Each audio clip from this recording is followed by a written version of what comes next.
live 12/13/2023. That was Chief Crow and the Flat Earthworms Airship. And I'm going to throw the Bandcamp link into the chat. So if you want to click that link, one way to support the artist is to subscribe, share, download those tracks. And I'm sending out live stream notifications right now. And I think the main subject tonight is a pretty recent development, but it's pretty obvious, I think, what they're doing. And it has to do with, I think, a facet of damage control. I mean, how often do we talk about the controlled opposition? Well, now we're able to see them operating in real time. And so let me go ahead and send out live notifications to everyone who has subscribed to the newsletter. Open phones. So if you want to call in, it's 505-349-0420. And also another development, I have ordered the next batch of press passes. So if you have a press pass and you want it updated, or if you haven't received yours yet, the new ones are out, and it reflects the new information, new design. We're still using the official IPR logo, but anyway, that's out. I think I should have those in about 10 days, and so if you're waiting for those, I'll be getting them out to you.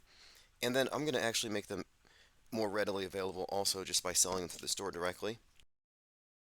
And I'm working on something that goes along with that, something like a guide, a short ebook, but a guide to kind of standardize what infinite plane radio reporters are actually about, what our objectives are. Okay, let me go ahead and see here if we have any open platforms. Okay, so we're on quite a few things. We're not on YouTube yet. Let me go ahead and turn that on. Unless they limited me. No. Okay, good. We're practically strike free. We have one strike, but it's not a big deal. We managed to pull ourselves out of the muck. Okay, so we'll give people time to show up here. If you're late, get the archives, go to ips.monster or infiniteplanesociety.com. Goes to the same place, but the monster domain is a way of indicating what our objective is for this year. What we're actually doing here as far as the exponential growth of the wide awake post world stage, unmassified minds congregating into a parallel media. So here's the main subject today, because I've been following this. We often talk about how there's no meaningful distinction between the entertainment and the news media. It's part of a continuum, and moreover, that all of their reportage takes place in the same fictional universe. So they all believe and treat the other's reportage as real and valid. Nobody contradicts the other person's psyop. They might have a bias, they might say somebody's exaggerating or it's being politicized, but nobody calls it fake the way we do. And those who go so far as to call some things fake assume that the fake is part of a provocation, but it's assumed that everything else is real, or what follows is real. And what we're doing here is we're drawing a line here. It's not even a line in the sand. It's a crack in the earth. It's a little distinction.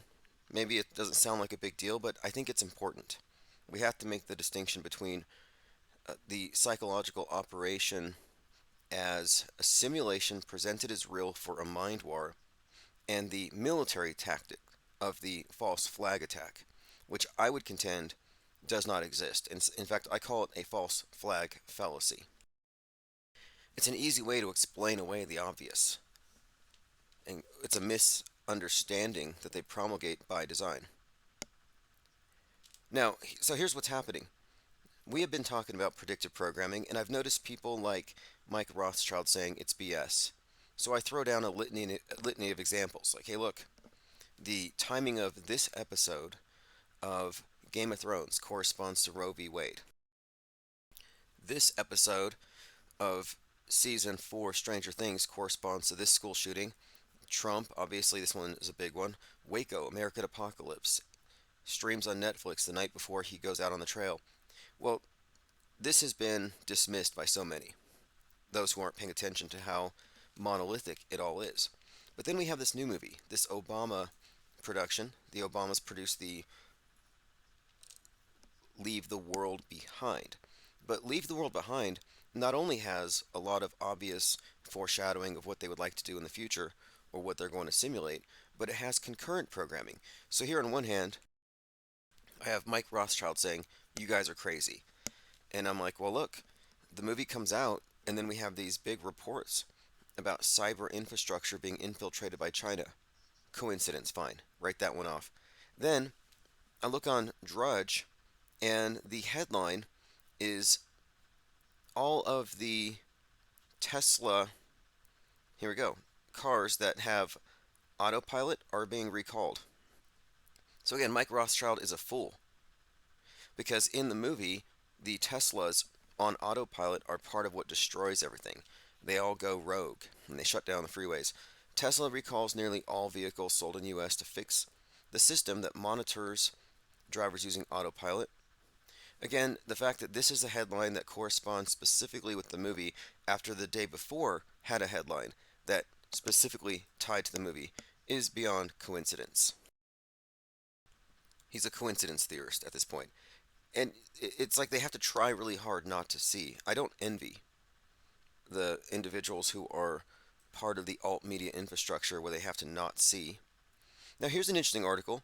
Julia Roberts' subtle tribute to Matthew Perry in latest film revealed as she breaks silence on X's death. We had already talked about the connections between her and Perry, her birthday, his death day, and how it all had to do with this lunar eclipse. And in the movie, they have the Earth being eclipsed. There may be some connections here that tie into Donnie Darko and then his Batman references.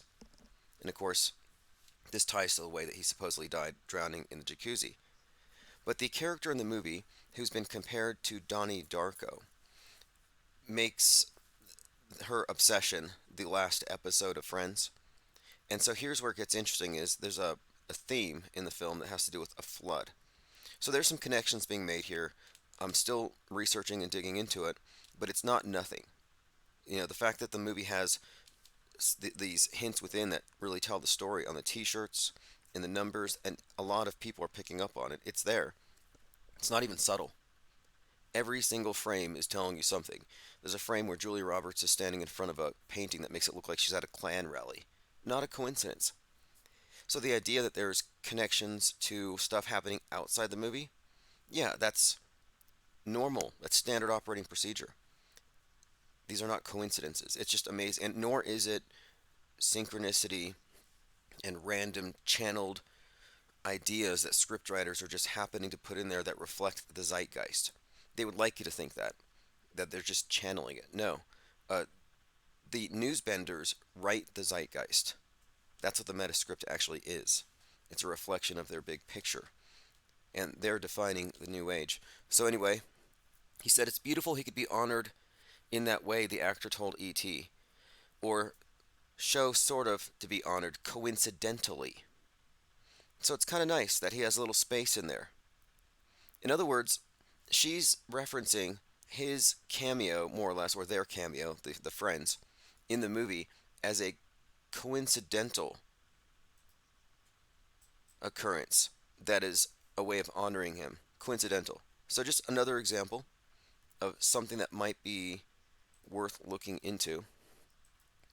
Is fat. Now, I have something here someone posted from TikTok, so it's probably going to have some kind of generic score to it, but Man.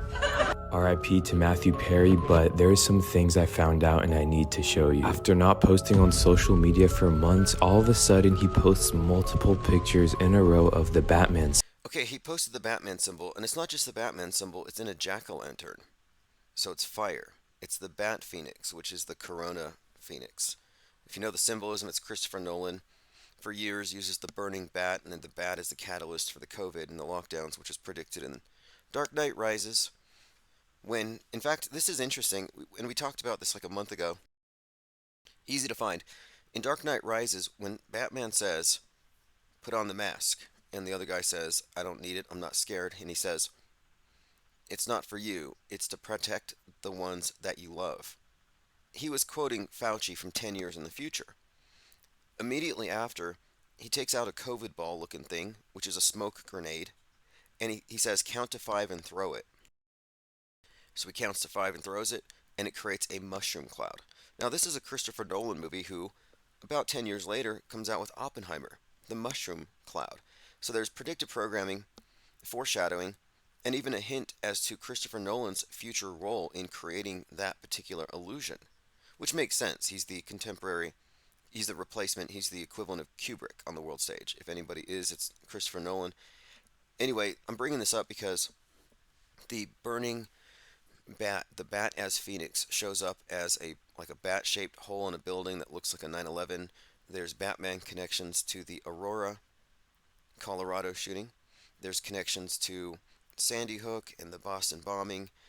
There's links to a descendant of Crowley connected to all of it. It's all really intriguing. My point being, you can't separate the Batman Joker thing from the psyops in general. They use them. In fact, it's part of their manipulative dialectic. Batman, Black Mask, Joker, White Clown Paint. The B and the J, it's Boaz and Jacob, the Masonic pillars. And what they're showing us are the ways that they manipulate us. Joker representing the mentally ill, poor, disenfranchised, marginalized victims and the oppressed class in a sort of a class warfare. So he's sort of a, you could say, a Marxist class warrior when he gets up and he shoots the rich guys in the subway. The subway symbolizes the lower class who are willing to rise up if they get agitated enough. The Joker, therefore, represents the left, BLM, all of the oppressed groups that are fighting the power from a leftist point of view. And the Joker, he's definitely, especially in this last movie, he's definitely the one who kicks off a revolution. And they all put on the clown masks. And this preceded 2020, when everybody put on the clown masks and burned everything down, just like the movie. So this new Batman movie comes out, and he's on the right. He represents the right side, the right wing, the fascist. So it's commie fascist in a way. Batman, privileged, rich. But what's interesting about that movie, the new one, is when it came out, for one thing, and there's another connection, Sarnoff, Joker Sarnoff, the Boston bomber, had his death penalty reinstated on the day the new Batman came out, which was 3/4. Now, that's a coincidence worth noting. But what's more, the movie is about the Riddler, whose symbol is the question mark. Basically, Q, who sends his terrorists to bomb a dam and it floods the polls, just as the midterm slogan for the GOP was flood the polls. Just more connections between real life and the movies and how it connects with the political news, the regular news, how it's all interconnected, and how Batman and Joker represent the political extremes and have for some time. And we all pretty much know about this Batman stuff. I'm just bringing this up because, well, one, I mean, Batman's grandfather founded the Skull and Bone Society in their, I mean, not in reality, but this is kind of what builds up to all of this. So this is part of a set of symbols and archetypes that go really far back. So for him to have the Batman signal, there's probably something to it. Now let's continue. Now we all know the Batman signal goes up whenever there's danger. So was he trying to signal us something? Well, maybe, because he literally captioned it saying, "Do you know what I mean? And do you understand what I'm trying to tell you, Batman?" Now he wrote a book and it was a memoir. That's a story of your life. Now, okay, he wrote this memoir. Now here's another connection, which goes back to the Joker thing. When in his memoir, the reason why I even heard about it, the reason why it went kind of viral and it got popular, is there was a controversy where he jokingly said, why did we have to lose Heath Ledger or River Phoenix? Why couldn't we have lost Keanu Reeves instead? And then he apologized because it was such a morbid joke. And I kind of overlooked it at first, but then now that I'm looking at it, I'm like, wait a minute. Matthew Perry made jokes about the deaths of death fakers. Joker, Heath Ledger. Here we go. Here we go. Matthew Perry's death jokes about There's another one too. But anyway, River Phoenix, the brother of Joaquin Phoenix, the Joker. So he references two different Jokers. So he's like, why do we still have Kiana, not these two Jokers? Very interesting connection there. And I mean, it's an indirect reference to the other Joker, but there is this Death Faker narrative attached to River Phoenix as well. And not to mention the name Phoenix and the symbolism of the Phoenix as attached to Joker in the last movie, if you've seen it. His name, Joaquin Phoenix. On the front of the movie, he's actually walking with fire behind him, if you look at the posters, where he's like a burning man. Not coincidental. But then, of course, one more point about this, the burning bat, again, is just a restylized phoenix. And the phoenix is a reset symbol. Burn it down, build back better. Flood it out, and then build back better. The dove, who brings the olive branch, it's just another way of representing the same reset symbol. It's not a positive thing if you think about it. It's a symbol of um, the reset after a destruction of what was before. And again, that's how the bat has been represented in the latest PSYOP. So let's continue. The last chapter of the book of his life is titled Batman, and that sent chills down. Okay, so this is, again, Batman is chapter 11 in his book. My spine. Now, the last picture we ever see of him on Instagram is him in his jacuzzi. Apparently suffered cardiac arrest and drowned in his jacuzzi. Alongside all the Batman pictures. Yeah, there's some strange stuff here, other references that, one of them here is to the, I think, is it the cranberries? Yeah. He posted a video of these 3 cranberries saying, "This is all I ate today. I'm Matt Man." Again, this is all coincidence, but if you search up cranberries, you get the band The Cranberries, and the lead singer ended up dying from drowning while she was intoxicated. Okay, so there's a drowning connection with cranberries that's been invoked here. And someone pointed out that cranberries float, which could also be a clue about it being a hoax death. Is Batman. R.I.P. Anyway, interesting, intriguing. Julia Roberts' subtle tribute to Matthew Perry in latest film revealed as she breaks silence on her ex's death. So she finally opened up about her ex, Matthew Perry, on his tragic passing on October 28th following their 3-month-long romance when she made a cameo on Friends. Okay, let's continue here. I'm trying to figure out how she's claiming he was honored. She says, "It's beautiful how he was honored in this way, or how the show coincidentally honored him at this time. He had a space in there." So it's not technically a cameo or a tribute, but she's treating it like one in a coincidental way. Now, a couple things. Heath Ledger's turned 44, or would have turned 44, on 4/4, which was the 55th anniversary of MLK's assassination, the day that Trump was being arraigned, and at the courthouse where Trump was being arraigned, Joker 2 was being filmed. Kind of interesting. Now, for a reference to that quote, it says, "Matthew Perry takes aim at Keanu Reeves. Why is Heath Ledger dead, but Reeves still walks among us?" He apologized to Keanu Reeves after that. Interesting. And if you go into the Heath Ledger story, I've addressed this before. 6 months after he died, he supposedly had dinner with Kobe Bryant. So I'm like, wait, what? How does that make sense? And this was told by the team's general manager. He was hanging out with The Rock. They were giving some kind of a speech, and he said that when Kobe Bryant saw Dark Knight Rising, he was so inspired that he had to meet Heath Ledger and learn how to get in that zone that he got when he was the Joker. Rob Pelinka told a story about Kobe Bryant dining with Heath Ledger. So he gives this anecdote. The Rock is there. According to Holmes, actor Dwayne "The Rock" Johnson, and this was the Genius Talk series. Okay, here we go. I think he's also told the story. Okay. Well, anyway, this is part of their genius talks. He says, there was a time when Kobe, who I worked with for 18 years, had just seen The Dark Knight, said Palinka. You guys saw that movie, and he said, hook me up with Heath Ledger because he got locked into that role. I want to know how he mentally went there. So we had dinner with Heath Ledger and talked about how he locks in with the role, and Kobe used this in his game against the Knicks. I actually have audio. Side of just basketball. Yeah. And I remember just a really quick story. There was one time when Kobe, who I worked with for 18 years, was going back to play Madison Square Garden. And he had just seen The Dark Knight. Obviously, you guys saw that movie.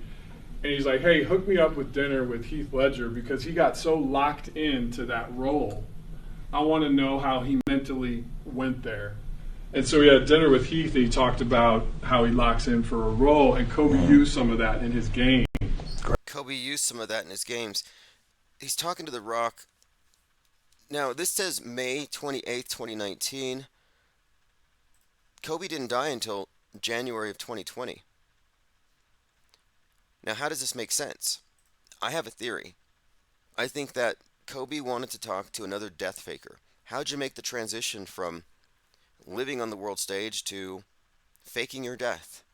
I mean, that's kind of what I would think. But anyway, the fact of it is, Kobe was talking to somebody supposedly at dinner who had died 6 months prior. Right. Against the Knicks in terms of mental preparation. And so I know for you, your craft, your art, how you've gotten to be number one. All right, fascinating story. Again, if you want to look it up, Rob Palinka and his story about Kobe Bryant dining with Heath Ledger 6 months after Ledger's death. All right, moving on here. If anything else comes out related to this Matthew Perry, any of the connections, I will definitely discuss them here. Still looking. Just coincidental, though, again. Coincidental. The birthday with Julia Roberts and what she said just now, kind of interesting. Here's a new development as well. This is what I really wanted to get into. So we've been talking about how predictive programming is a thing. And they try to deny it. They constantly try to deny it. Well, we have a new movie out called A24. It's going to be out. It's Alex Garland's Civil War. That's what it's called, excuse me. The account A24 tweeted this. Alex Garland's Civil War in theaters April 26th. Now let me go ahead and play this. And then I want to go through some of the reactions from people who are far-right controlled opposition types who are now suddenly interested in predictive programming. And this would be people like Jack Posobiec, all of a sudden talking about it. And it's important that we make a distinction between the way they discuss it and the way it actually is. But here's a short preview from the upcoming movie Civil War, which seems like it perfectly follows Leave the World Behind. So that the people leaving the world behind go into their bunkers because this is what's happening. The United States Army ramps up activity. The White House issued warnings to the Western forces as well as the Florida Alliance. The three-term president assures the uprising will be dealt with swiftly. Let me know if you want to try anything on. Are you guys aware there's like a pretty huge civil war going on all across America? We just try to stay out.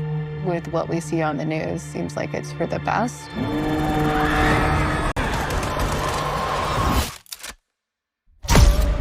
Citizens of America. The so-called Western forces of Texas and California. The Western forces of Texas and California. Right. And then I think the other one is the Florida Alliance. There's some kind of civil war, and they're describing the different factions, but the idea that Texas would align with California is certainly fiction. Have suffered a very great defeat at the hands of the United States military. The writers of... Okay, so the same guy wrote 28 Days Later, Annihilation, Ex Machina. Okay, this is interesting. 28 Days Later, major zombie film. Let's go ahead and continue again. This is just the trailer for this Civil War movie coming out in April, just in time for the election. Mr. President, do you regret the use of airstrikes against American citizens? We're moving to D.C. today. You need to go down there. They shoot journalists on sight in the Capitol. All right, looks interesting. I'm sure we'll hear more about it, but the purpose of me bringing this up is I've been watching the responses to this trailer from a number of people. So here's Jack Posobiec. A new Civil War movie is coming out ahead of 2024. This is predictive programming, he says in all caps. Like he would know. Because remember, January 6th was a hoax top to bottom. Nobody died, nobody cried. It was a simulated riot. It was basically a closed set after a point. This has been demonstrated. Woo's News has demonstrated frame by frame. There's no question, except for those who haven't investigated. Now, for him to suddenly call this predictive programming stands out. It really stands out as, kind of conspicuous. And it's not like this is new. Like, do you remember when Trump was running 2020, they had the Keep America Great, and that was the tagline from The Purge. But also, the Purge's marketing director was hired by the Trump family to manage his campaign. So there's this, Trump 2020 presidential slogan, same as the horror movie Are You Ready? Keep America Great. But this is, again, just another example of predictive programming. As normal, we're the ones usually talk about it, but all of a sudden, Jack Posobiec's noticing this. So my thinking here is that this is an indication that they're trying to contain their mind war operation by co-opting any discussion of predictive programming so that we don't monopolize that. They don't want predictive programming analysis to only be popular among people who know how fake the news is. It seems like what their objective here is to make sure it's always in the hands of these misinformation provocateurs. And I see many others repeating it like a mantra. This is predictive programming. Now, here's why they're wrong. What they get wrong is that it's not predicting what's going to happen. Like Obama's telling us that they're going to shut off the lights. That's not at all what we're saying. That's the misunderstanding that I think is deliberately put out there by the red pill distributors. It's all mental. Don't get true-feed by those contaminated red pills. They'll knock you out cognitively, and you won't be able to see the propaganda. Because what's happening is they are educating the public, conditioning the public, boring neural pathways in the minds of the public, and inserting things into the realm of possibility, into the frame of reference that don't rightfully belong there because they're fake. So they will accept the fake when it becomes designated real. And we exist in the desert of the designated real. So these things that they're preparing to be afraid of, that they're preparing to fight over, don't actually exist. That's the nature of this. Predictive programming has never led to the real thing happening ever. And this is where truthers have been stuck for such a long time. Many of them are like, well, this one's real, or it's gonna be real. It might be real. Let's wait and see if it is real. Or things are gonna go kinetic. Or they're setting us up for the big real one. It's gonna come at some point in the future. And I'm saying no. This is never gonna be real. It is always going to be weaponized superstition. What's going to become increasingly real, I think, is the sense of fear and dread as people become increasingly detached from reality. This is what Joseph Atwill referred to as an archaic revival. He suggests that we are being put into a new dark age, and I agree. Visual illiteracy, total subjectivity, contradictory belief systems, mutually contradictory, but they're all just intersecting. We live in the reality fluid age, the sea of irrelevance described in Huxley's Brave New World. And in the movie Leave the World Behind, there was a sign for a family called Huxley, which stood out.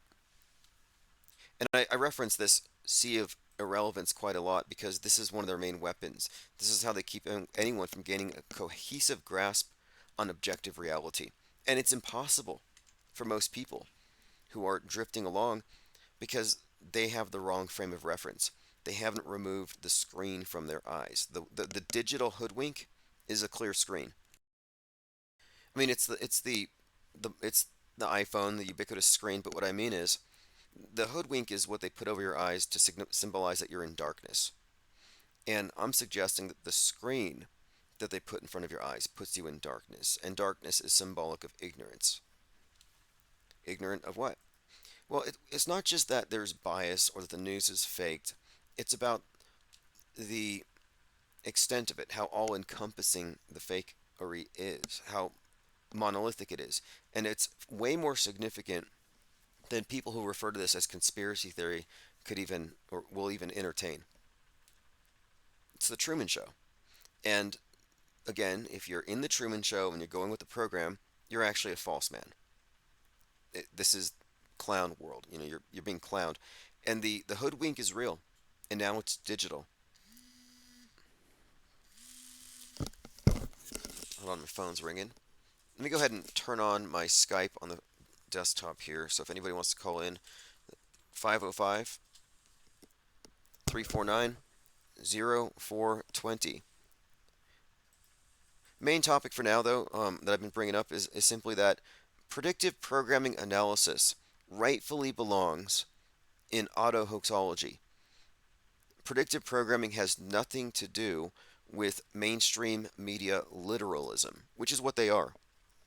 You have hearsay, I talk about CSay, taking it literally. It's on the screen, it's real, and rushing to judgment to arrive at these erroneous conclusions.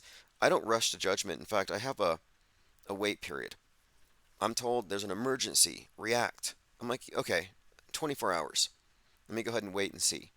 So I don't judge something as fake automatically. I don't say it's all fake. I say, let me wait and see.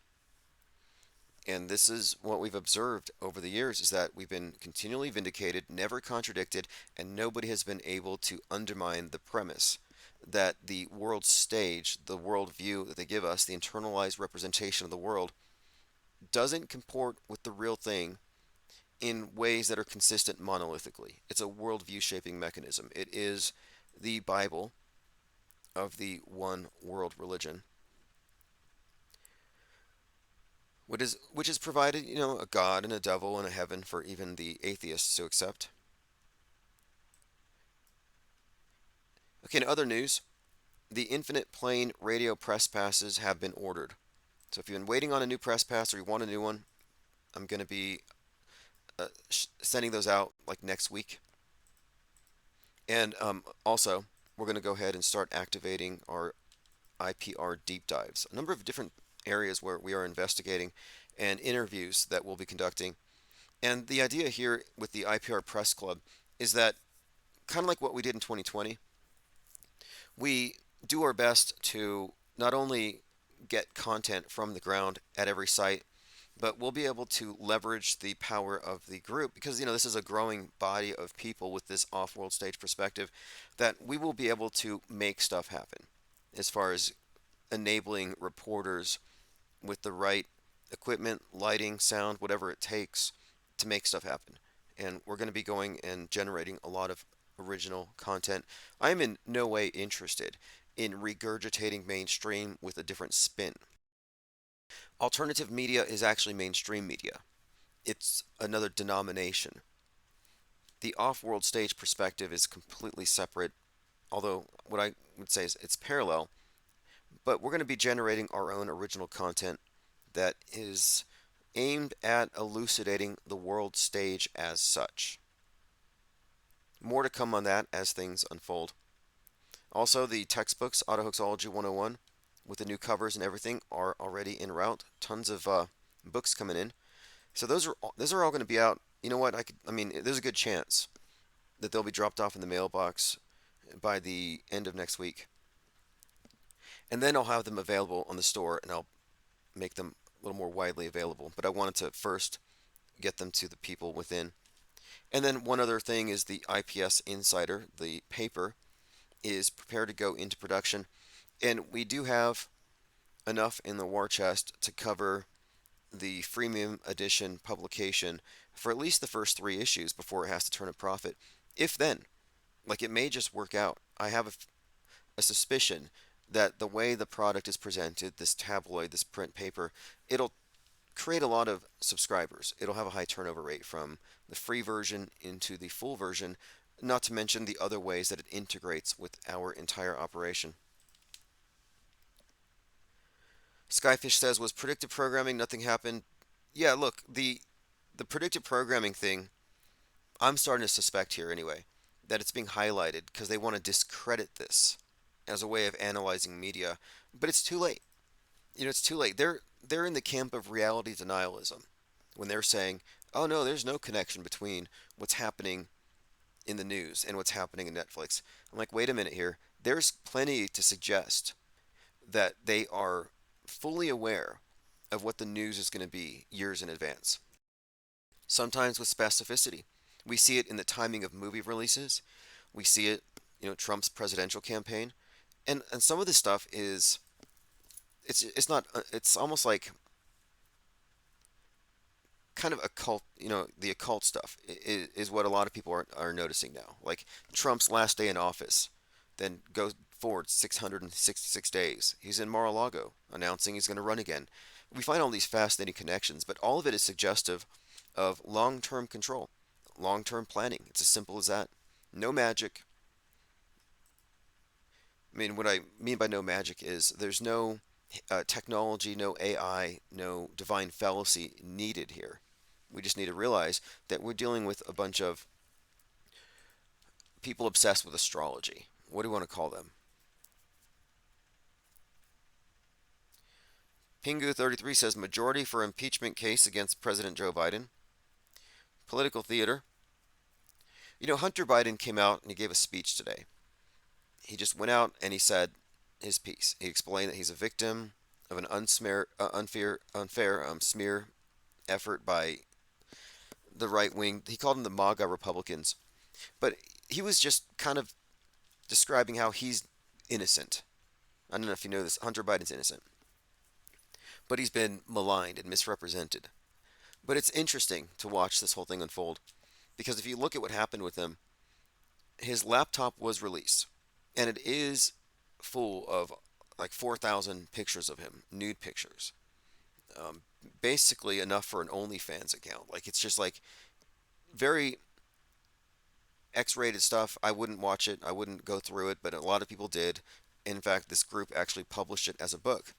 But if you recall in 2020, just before the election, when the laptop originally leaked, Alex Jones specifically said there were videos on there of Hunter Biden raping and murdering and killing Chinese kids.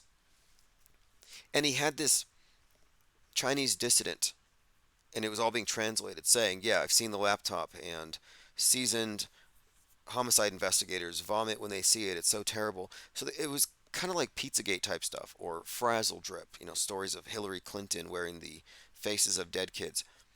So when it first came out, it was like, oh, Hunter Biden is compromising his father because he's a serial killer. He's a cannibal. He's an adrenochrome junkie. He's murdering kids on video. It was pretty severe, but at no point did we see it. All we saw were tons of people in the chat saying, I know somebody who saw it, and they'd never been the same. There are still people who lie and they say, I saw Frazzle Drip, and I had nightmares for months.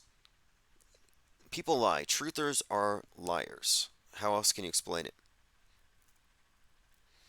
But the fact of it is, when you actually look at it objectively, there's nothing in that laptop that constitutes criminality. I mean, maybe he's immoral, maybe he's spending a lot of money on drugs and prostitutes, but he's certainly not killing anybody. All right, let's continue here. It says, My Third Eye says, somebody post a Newsbenders link. Definitely watch Newsbenders.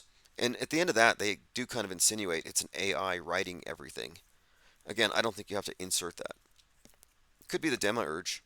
Now, if there is some AI god that does manifest and it seems real, it's most likely the devil. Okay, check this out. This was being sent around Twitter yesterday. It says, Flat Earthers ask, why isn't there a video of the Earth rotating in space? Well, there is, taken by NASA's Messenger spacecraft as it whips by the Earth, capturing this view. Do you think it's CGI? Prove it. And it looks like a computer animation. I don't have to prove it. He has to prove it's not. It's obviously an animation. It's terrible, in fact. It's so fake. But if you look at it, the right side of the Earth, night is just completely dark. It's pitch black. The problem with that is when you look at the Earth from the space station, it's lit, it's glowing. You can see every city. Look how lit the Earth is. It's like a Christmas tree. It's lit, but from a distance, it's dark. So my question here is simply, why is half of it dark? Can you explain that discrepancy? And I'm waiting for one of them to come along and school me on it and talk about exposure and the specific focal length of the camera and how I'm a flat earther or some silly non-explanation, because I want to know how far away do you get from the earth where you can't see the lights anymore? Like, why is it that the light doesn't travel that far? There's got to be an explanation. And I don't buy their explanations because I've seen not only photography and time lapse, but also video, like with Starman. Same thing. How come we don't see the lights from a distance? I think that the magic trick is given away more often than not by what they don't show instead of what they do show. Just like any magic trick, it's always only effective on those who are standing where the magician wants them to stand and looking where he wants them to look. I liken the world stage operations to a magic show. And if you're sitting in your seats, then you have the right frame of reference relative to the stage, and you will be fooled. The optical illusions, the sleight of hand, it will trick you. That's the nature of magic tricks. They bypass your ability to discern the illusion because of the way that they frame everything. It's all about the frame, the magician's frame of reference. Now, if you get up out of your chair and you wander around, you'll figure out how the trick is actually done. And once you figure out how the trick is done, you can go back and sit in your seat. It's never going to work on you again. And that's where we are. We are in this magic show, and all the blue pillars are in their seat captivated. We have taken a broader look at things and realized, this is a magic show. It's quite literally that. It's all stage magic. It's all based on your perspective. Now, the red pillars are asking questions, but they're assuming or adding more onto it. They're not actually getting up out of their seats. They're not looking backstage. We're taking a backstage perspective. Burning Bright tweeted this: over the past week, we've had a massive influx in blackout comms and programming. Many in the truth community have picked up on it. The Obamas released a drama, Leave the World Behind, which is predicated on a mass cyber attack that sends humanity back to the Dark Ages. The UK is warning of a potentially imminent cyber attack that could cripple communications infrastructure. Germany is warning that should the situation in Ukraine continue to deteriorate, emergency measures may be implemented, which seems like coding or inside baseball. Then you have a solar flare. This jargon is bubbling back to the surface. The administrative state within the U.S. is releasing reports and warnings about U.S. power and infrastructure. I've seen a few things. Again, Fox is reporting on this. Now, anyway, my point of it is a lot of people are connecting this to this movie, Civil War. Nothing to see here, move along, says Crypto Punk. Now, all of a sudden, they're looking at this as an indication of what's to come, a prophecy, which again, it's smart. It's not 100% though what I'm aiming at here. We're not looking at this again. We're not looking at this as them telling us what they're going to do. They're telling us what they're going to fake. My third eye says that you can tell it's real because it looks so fake. Yep, that's actually how it works. It has to do with cognitive dissonance. That rather than confront the pain of accepting such a huge lie, they just don't see the lie. In fact, cognitive dissonance, according to Scientific American, is actually good for your health. They actually say it's good for your health. I saw this on Scientific American. Basically said it's a protective mechanism, and it may actually be healthy. Here we go. Scientific American article called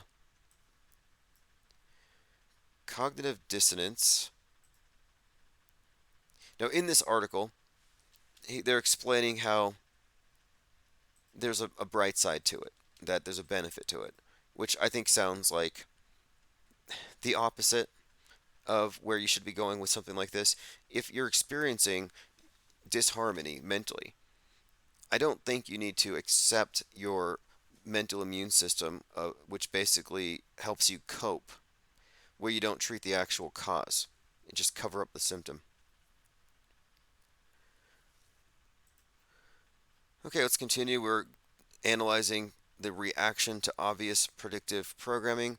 State secession says, and this is referring to this movie Civil War, the movie predicts the East Coast and the Midwest states would remain loyal to the federal government and fight to keep four separate new countries in the Union: Texas, California, the Florida Alliance, and the Western Forces.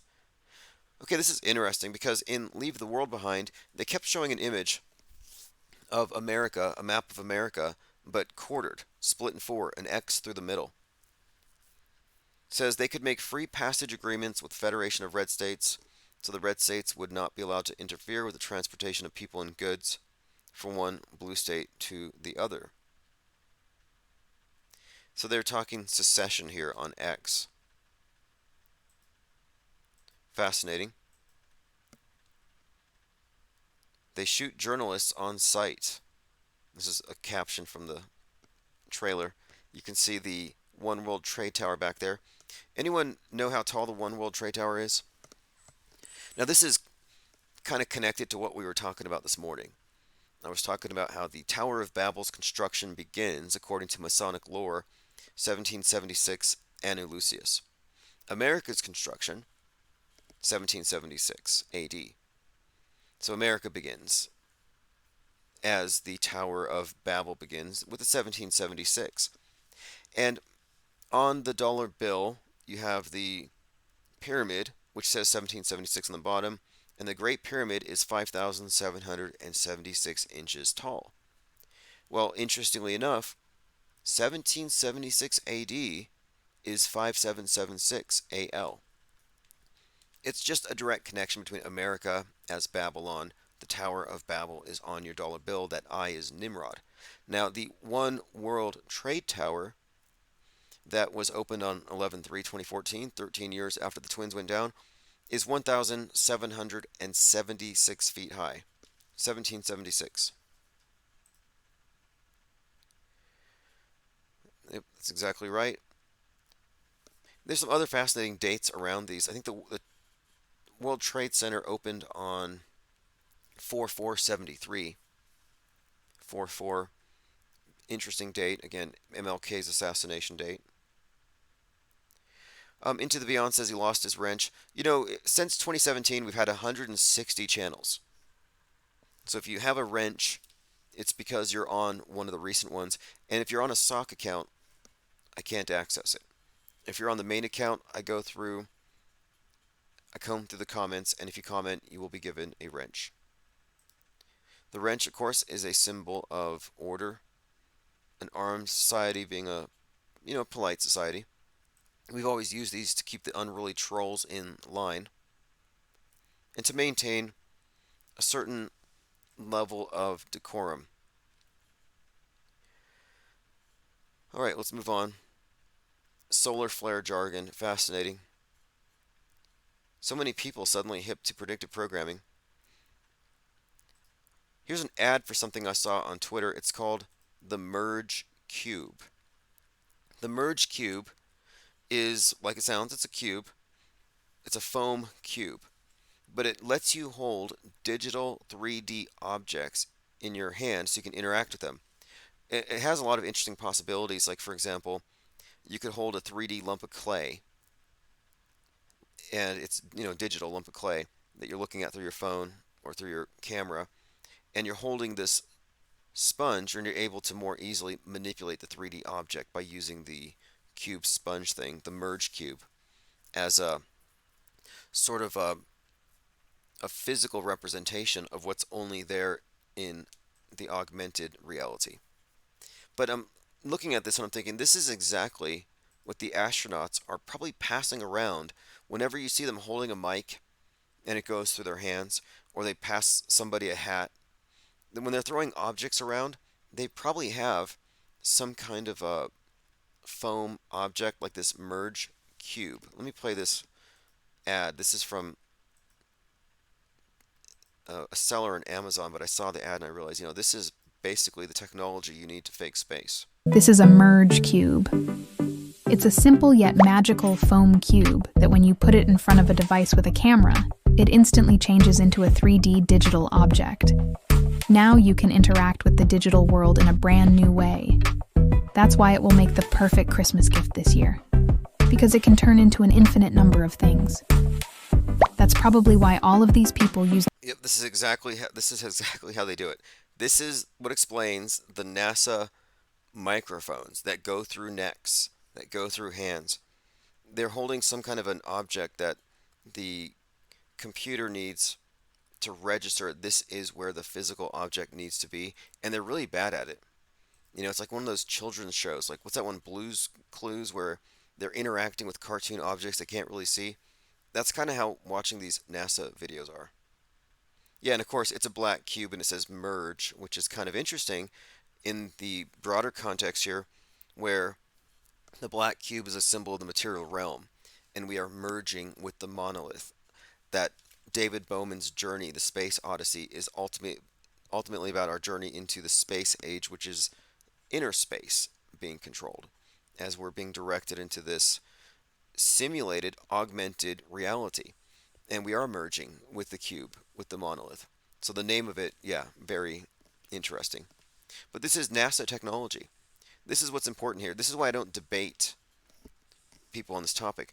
Most of the people who are diehard believers in this space program, they think of it in terms of science and math and technology, but they don't include in their assessment the involvement of movie magic.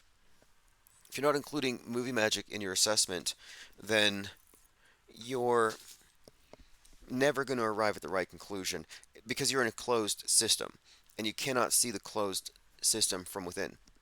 What we offer here, what skepticism and what breaking free from the 24-hour news cycle, what that represents is a step outside of the closed system and recognizing the world stage as such. We have the only real overview effect. 777 is evil tweeted to me about 15 minutes ago. I'll give him a retweet. If you want to follow me, it's IPS Insider. He says, we are in the end times and 777 is the Antichrist. Trump and his pals will trick us into trusting them by exposing and defeating the 666 Illuminati deep state fall guys. But the 777s will look like heroes, but they're devils in disguise. Interesting. He has some graphics. Okay, there's a lot here. This would take us a minute to parse through all of it, but Maga means witch in Latin, sorceress in Italian, magician in Spanish, lies in Zulu, evil, wicked, calamity, disaster in Japanese, easily fooled, idiot in Nigerian slang. Maga is the root word for witch, wizard, and witchcraft in Greek. Magsman means swindler. Now, I can add a couple things to that. If we take the word Maga to mean sorceress or witch, as it's said here, and if you go to Revelation, the whore of Babylon has this description: upon her forehead was written, Mystery Babylon the Great, mother of harlots. It's like, wait, written on her forehead was a name that had a secret meaning: Great Babylon, mother of all prostitutes and perverts. And then, so we're talking about this biblical image, this goddess or this sorceress who is providing some kind of mass deception, but she's dressed in scarlet. So the scarlet hat on the forehead that says MAGA basically says what? Make America great again. Now, if we go back to what I was saying about America as Babylon, we could actually change MAGA to make Babylon great again. Why would you have to make it great again? Because it's fallen. So when she's saying that Babylon has fallen, it's like saying America has fallen. There's some kind of Horror of Babylon connection, again, to the MAGA on the forehead with that color. And of course, I think you could even tie in Operation Warp Speed possibly into it, talking about the pharmaceuticals, her sorceries. Let's continue. There's more on this. This is all really interesting.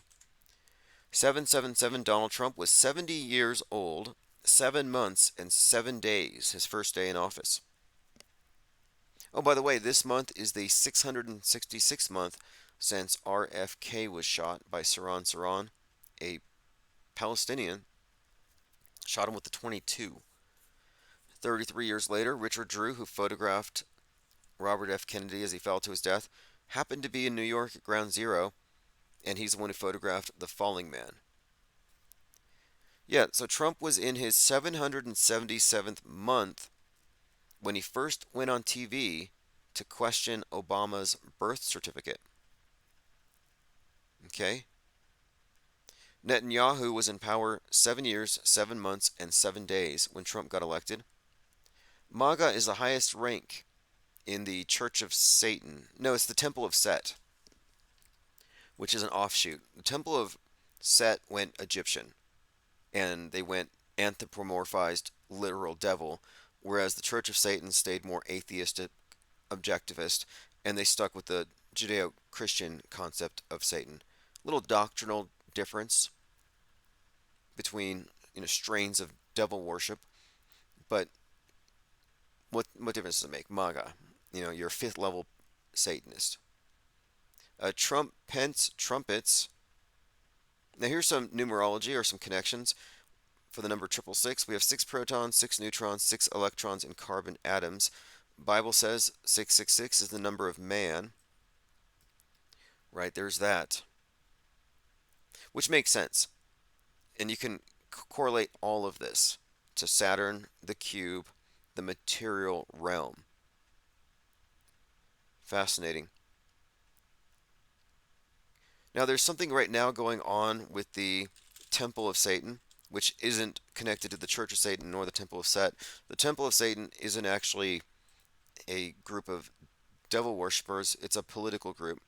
They're basically just liberals, but instead of the usual type of, blue hair, pink hair, any of that stuff, they're all goth. It's like gothic liberals. But that's pretty much what they are. Disgusting satanic display at state capitol in Iowa sparks free speech battle. Satanic temple sets up public displays in the Iowa building. Now, here's my issue with this story. My issue is this. All of a sudden, the right wing is anti-free speech. They were free speech absolutists. They're like, anybody should own guns. Anybody should have free speech. And they were the ones being targeted with all kinds of scapegoating from the media. Oh, the shooters were radicalized on Discord. Your gun culture is causing this. And it's been ignored. But then you have the Nashville shooting done by a leftist. Now all of a sudden, you have people like Jack Posobiec saying, the leftists are being radicalized with trans ideology on Reddit and they're becoming shooters. Something must be done. Oh, they're putting satanic temples up in the Capitol. Something must be done. And I looked at this supposedly dark, evil sculpture, and this is like Halloween Superstore type stuff. This is, it's out of season, is all I can say. It's not any more or less shocking than what you see on Halloween. So they put a fertility symbol, and that's what it is. What do you think the goat, the ram, the horns, what does it really represent? It's the life force. It's the generative forces of nature represented as an earth deity, which interestingly, on the cover of Leave the World Behind, you have the name Baal, Baal, which means Lord, but it's Lord of this world, and it has a like a deer on the front, and the antlers are just really prominent, like Cernunnos, the god of the witches, who they're probably worshiping at CERN when they dress up in their devil costumes and prance in front of the portal. Cartoonhead says Ellen Dershowitz mentioned flat Earth inside joke about dues made the Earth flat on Piers Morgan last night. You should find the clip. Okay, cool. Ellen Dershowitz on Piers Morgan making jokes about the flat Earth. Now, the flat Earth question is actually profound. Anybody who thinks that it's the result of somebody being terrible at math or and science, or somebody just intransigently clinging to their Bibles, they're missing the point. They're clinging to a straw man that's it's like fine, burn a straw man down, makes you feel big. McToon fight the flat earth. But when it comes down to it, it's a much bigger, all-encompassing question, and you cannot have an intellectually honest debate about the shape of the world if you don't account for the way that we arrive at our world view, which is the fundamental question here. So it's not about world shape, it's about world view. Okay, I found the clip here. Here we have Piers Morgan and Dershowitz. What I'll do is I'll watch this tonight and I'll take out some clips. Skyfish says fake nukes Phil speculates that there were dummy catapults slinging mannequins from the trade towers. Oh, those were pneumatic cannons, just like they do with the circuses. Yeah, that was a pneumatic cannon. That they were using the types of, like, firemen train with these dummies that they run up and down the stairs. That's all it was. A bunch of dummies. I don't cry for dummies. I don't cry for literal bouncing babies, rubber surgical training dolls. I don't fall for this stuff. It's just amazing that people have been tricked for so long, and finally we have some actionable evidence. We have some insights to how things actually work. And now that we're building a cohesive body of off-world stage auto hoaxers who have a real critical view of mass media, all of a sudden the big names in alt media are talking about predictive programming. It's actually a good sign. It means they're reacting. It means they're responding. That they because you could look at them as the immune system of the beast matrix. The blue pillars are not a threat. They're not going to change the paradigm. They don't have any paradigm shocks in them. They're just going with the flow, dreaming. But the other ones, the red pillars, they could potentially cause some kind of a real rapture of a sort. They could destroy the integrity of the monolithic media and its stranglehold over the massified mind. It's never been done before, as far as I know. I don't think. I don't think it's even conceivable. Outside of it wouldn't have been conceivable without the internet. But now that we have the internet, they have just thrown in so much disinformation that the truth is lost. It's drowning by design. Age of Aquarius, it's the flood. All the information is there, but it's no longer coherent or cohesive. But I'm kind of thinking here, though, that there is a potential for a true people's media. I'm not talking alt media. I'm not talking independent media attempting to regurgitate what the mainstream is doing, but I mean what we're talking about. Media that is not even media, but rather a group of informed, truly media savvy analysts who are looking at it as propaganda primarily, which makes sense to me. I mean, this type of skepticism could be disruptive. So how are they going to stop a disruptive tidal wave of skepticism, which would do billions of dollars to their infrastructure, all the damage control? Well, they get their biggest names to start throwing around terms like predictive programming to drown it out, and now they make it an easily discredited talking point. Those on the left will say, yep, those right wingers are just talking about predictive programming and it's BS, which is what Mike Rothschild said. Reality denier, Mike Rothschild. All right, let me play this clip. I alluded to this earlier about how the Earth, as seen from space, is very dark, except from the ISS, where it's lit, and that's a contradiction that bothers me. But let me show you the video that's purported to be real. And he says, if you think it's CGI, prove it. So if you're looking at the screen, now what's interesting about this clip is it's not even all that remarkable. It's purported to be from the messenger. It's too perfect to be real. But I'm looking at the comments, and I think that somebody here actually found that it was fake. Others are saying, why there aren't any lights on the dark side?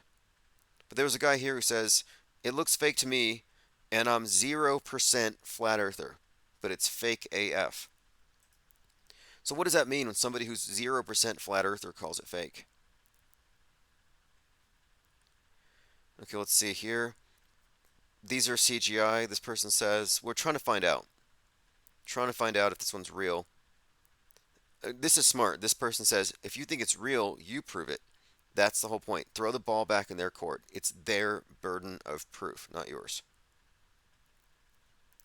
This person says, I thought the light came from the sun, not from a bulb. Yep, the hot spot, that's definitely a CGI. That's definitely computer generated.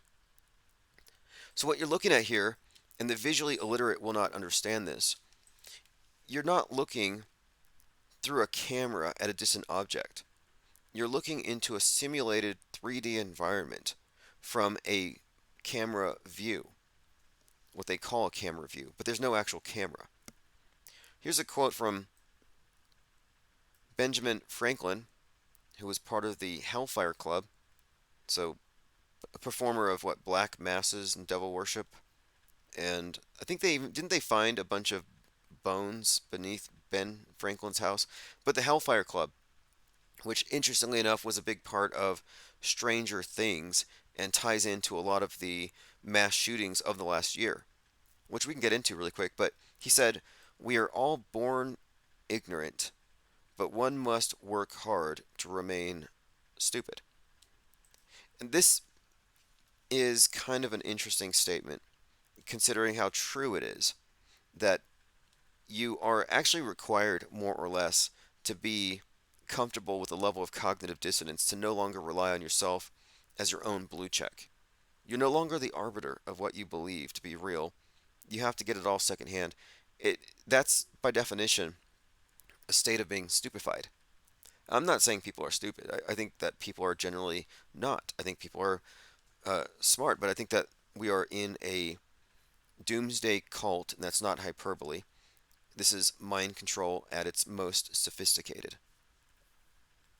And it's entertaining to watch the people who have this knee-jerk response to anybody challenging the mainstream view as it being, quote, a conspiracy, when the mainstream views are conspiracies. You got conspiracy and alt conspiracy, but it's entertaining to watch them try to play it down. They have to dumb themselves down. I will not recognize a pattern. I am not going to connect these dots. And they are bitter clingers to their blue pills. They are going through a lot of effort, like mental somersaults, to not see. Rather to perceive, or rather to see and not to see it, to take it in visually, but not to actually understand it. Cartoon said a timestamp 3:10 on the Ellen Dershowitz on Piers Morgan. Okay, great. I will take a look.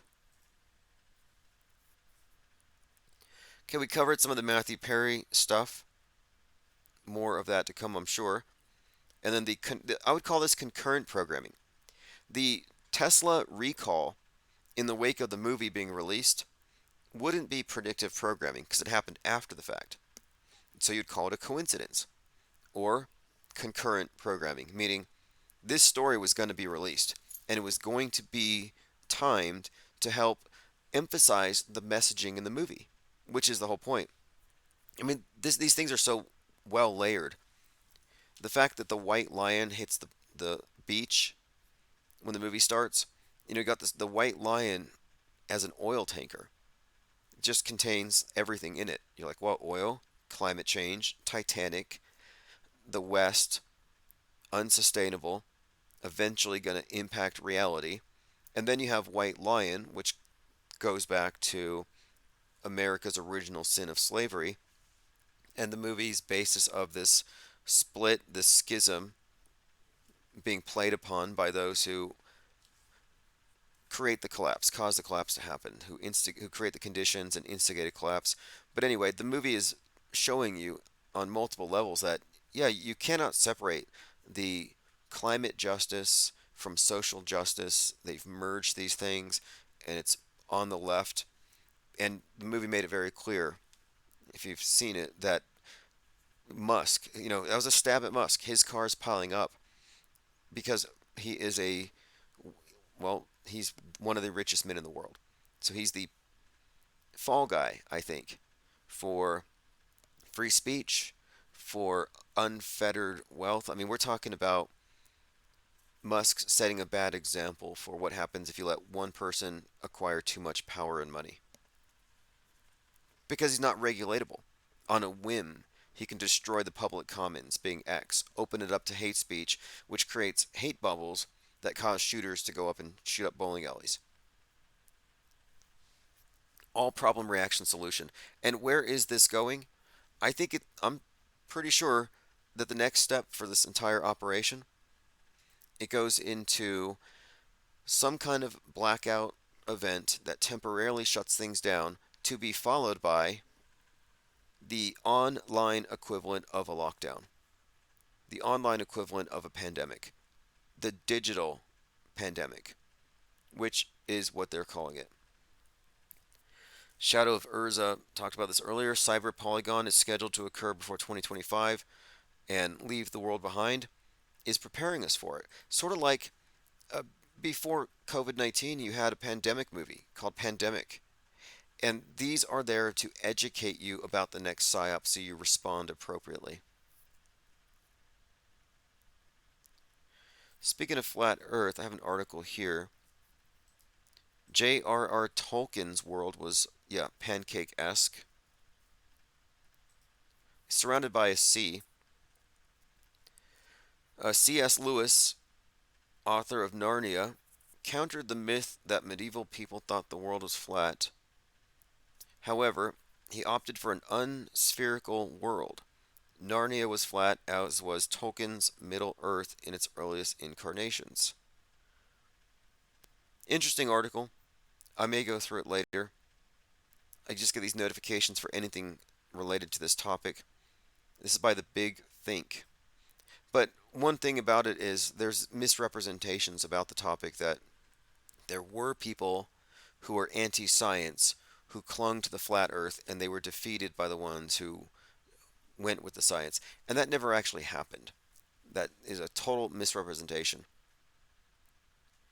It's like, why do they have to constantly misrepresent something if it's so obviously not true? Why the defensiveness?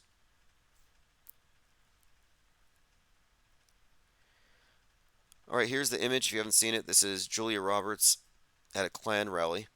Again, just another still shot out of the movie. Every scene, every frame is part of the bigger propaganda message. And she is definitely your stereotypical harpy, Karen, privileged, racist woman. And here she is posing in front of a painting that changes throughout the movie. But in this scene, it literally looks like she's at a Klan rally with the white hood above her head. Not even subtle. Chinese military is ramping up its ability to disrupt key American infrastructure, including power and water. Hackers affiliated with China's People's Liberation Army have burrowed into the computer systems of 24 critical entities over the past year. Again, someone explained to me how this isn't predictive programming, how this isn't concurrent programming. It certainly is. So what is the reason for this? Is it A, this is predictive programming as usual and people are just noticing because it's Obama? Or B, are they deliberately baiting truthers so they can work on discrediting predictive programming analysis as a thing? Because the very existence of it suggests one of two things. One, incredible coincidences, or two, some type of collusion between media and entertainment to make people more receptive to mass media news agendas. What's more likely? Take out your Occam's razor. Apparently, Mike Rothschild doesn't have one, but take out your Occam's razor and ask yourself, what's more likely? And I can list 1,000 of these coincidences. What's more likely? That our worldview is totally scripted, our news is bent, our reality is bent, and there's no meaningful distinction between entertainment and news and the politics. That, in other words, that all media, entertainment and otherwise, is used as an instrument of governance. It's either that or we're just keeping up with an inordinate number of coincidences. And if that's the case, and coincidences are this common, then it gets into another area. I mean, really, I refuse to go along with the reality denialists and just say there's nothing there, because what they're missing, again, they're missing the world stage as a model itself. It's this mirror, this it's not, it's a window thing.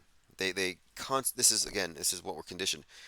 The assumption is that the screen is a window to the world and it's informing you. But like I said, the screen is like an oculus. It may be clear you can see through it, but they're augmenting your reality. And if you don't go test these things, you might think that these things are real.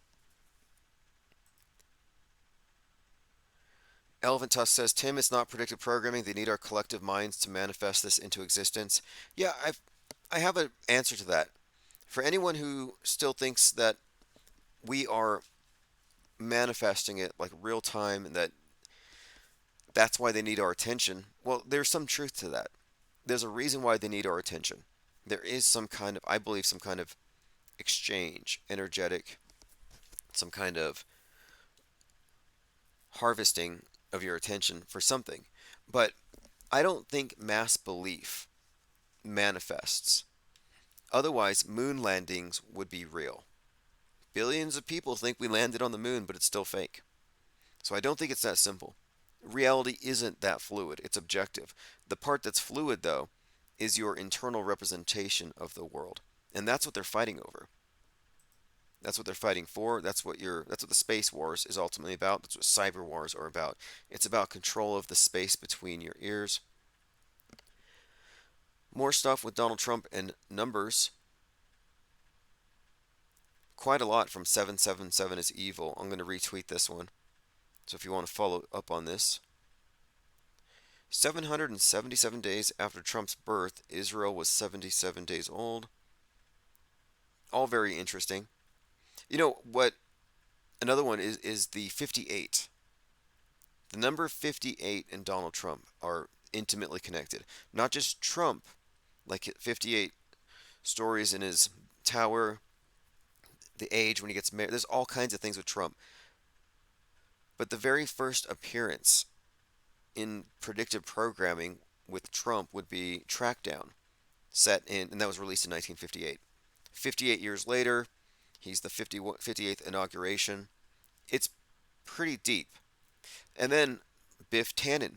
Donald Trump is Biff Tannen, and throughout the Back to the Future series, which has tons of 9/11 references, they're constantly going back to 1985 or 58.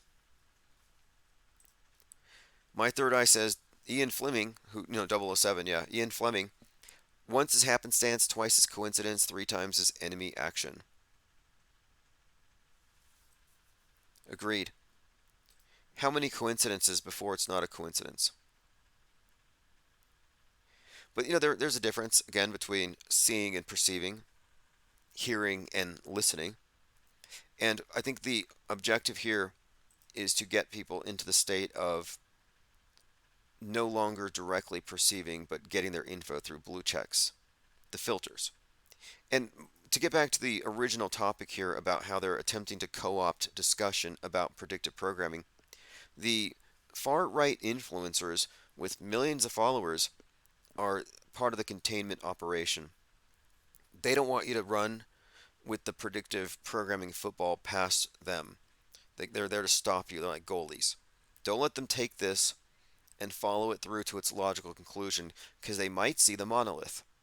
You're not supposed to see that there's one single entity. You're supposed to think that it's scattered, that it's decentralized, that there are independent. Look, there's no independent media if they're not skeptical media, because otherwise they're operating within a closed system framework that isn't actually where free flow of information occurs and where everything is distorted through their filter. It's sort of like you could be the most honest person in the world and you get hired by Fox News, start reading a teleprompter. At what point are you a liar? Well, the instant you start reading what's on the teleprompter, because it's not just that story, because the story could be about how the sky is blue, but it's about the frame of reference, and everything that comes out of that network is based upon moon landings being real, the news happening as reported, the dead babies are all real, the worldview as presented by the mainstream, the lies agreed upon is what they're standing upon. History is lies agreed upon. Media is lies agreed upon. Flat Earth Outlaw says 33 coincidences and then it's real.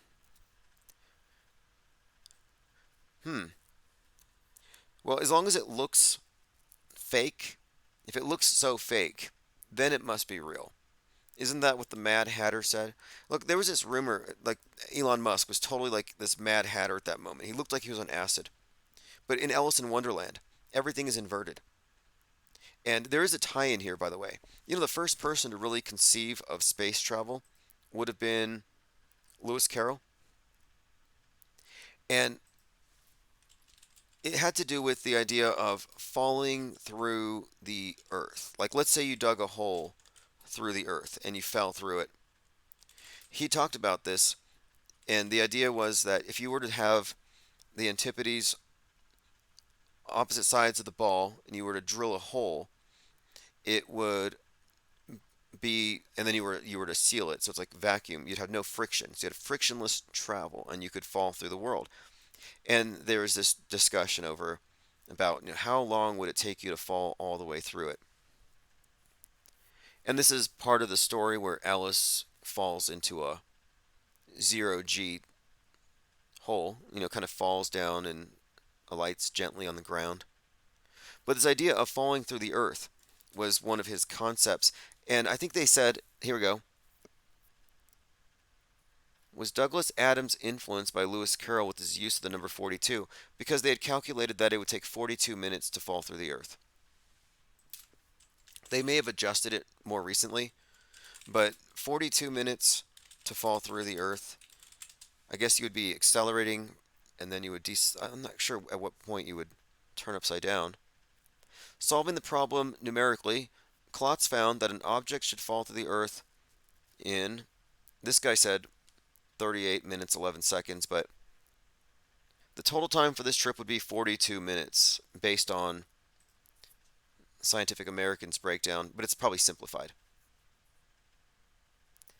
Here we go. The gravitational force exerted on the traveler would be proportional to his distance from the center. The total time required for the trip would be 42 minutes, and the speed at the center would be 7,900 meters a second. If there were no friction, there would be no energy loss, so the traveler could oscillate into and out of the tunnel. But the tunnel that reaches from one point to another on the Earth's surface but does not pass through the center of the planet would still be around 42 minutes. The reason is, although the tunnel is shorter, the gravitational forces would be decreased as compared to those of a tunnel that goes straight through the center.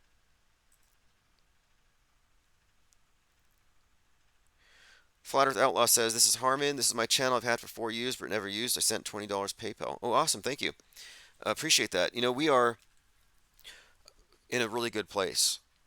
Far better than we were definitely last year, where I was attempting to launch a lot of these things, trying to figure out where we're going to do these symposiums, where, how, all these questions. But the paper was also in the works. So the tabloid that we're going into print with now has been a project that's been sort of on the back burner.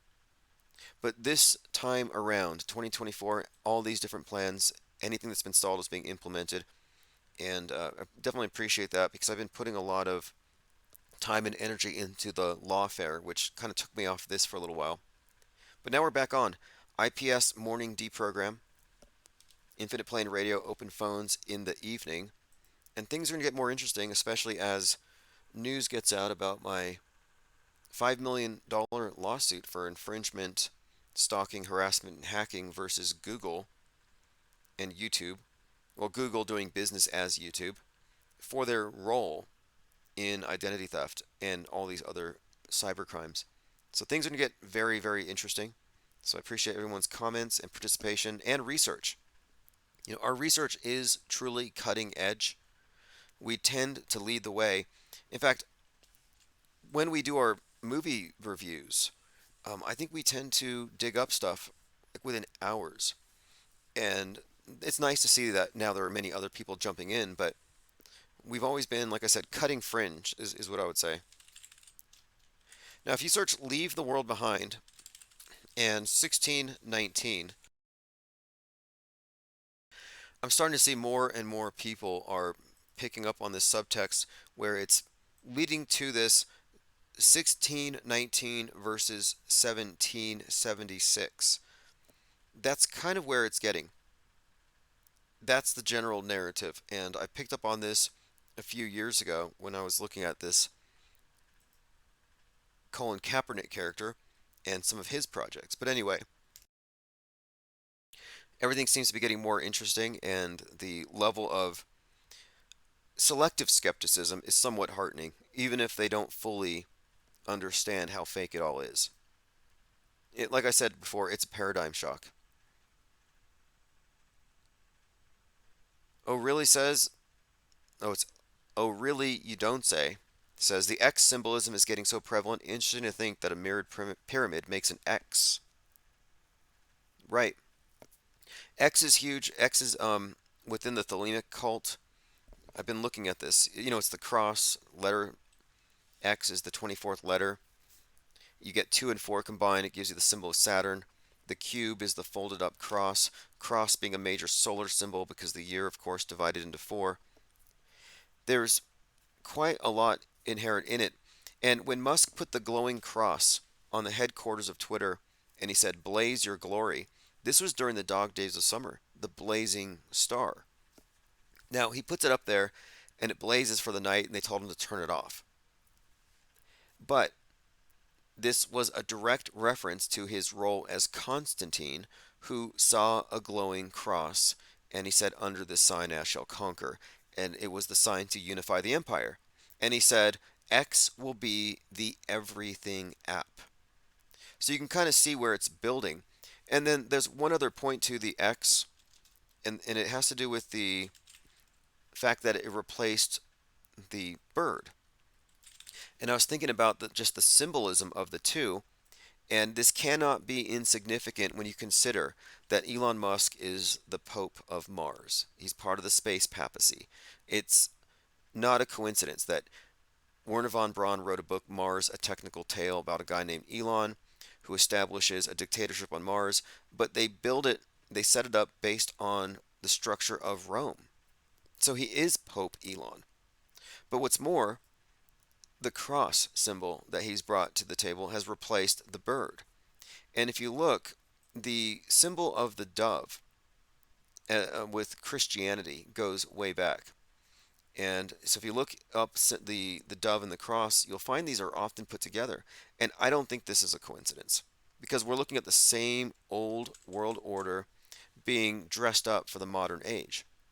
So I think this is part of what we're seeing here because your iPhone is the new Bible.